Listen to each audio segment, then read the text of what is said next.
Hi అండి అందరికీ. ఈరోజైతే పప్పుచారులోకి కాంబినేషన్గా తినే ఎండు చేప ఫ్రైని ఏ విధంగా తయారు చేసుకోవచ్చో చూపిస్తాను. ఒకసారి నేను చేసే ఈ పద్ధతిని ఫాలో అయిపోండి. అందరూ ఇష్టపడతారు. చాలా అంటే చాలా టేస్టీగా ఉంటుంది.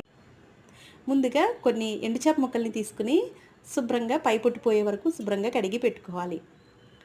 ఇలా కడిగి పక్కన పెట్టుకున్న తర్వాత ఒక ప్లేట్ తీసుకోవాలి. ఆ ప్లేట్లో 2 టేబుల్ స్పూన్ల ఆయిల్‌ని, కొద్దిగా ఉప్పు, పసుపు, కొద్దిగా కారం వేసుకుని మొత్తం మిక్స్ చేసుకోవాలి.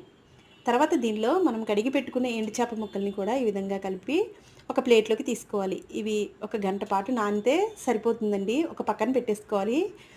ఇలా నానిన తర్వాత స్టవ్ మీద ప్యాన్ పెట్టుకుని ఆయిల్ వేసి వీడియోలో చూపిస్తున్నట్లుగా ఈ విధంగా ఒక్కొక్కటిగా ఈ విధంగా ఫ్రై చేసుకోవాలి వేసుకుంటూ.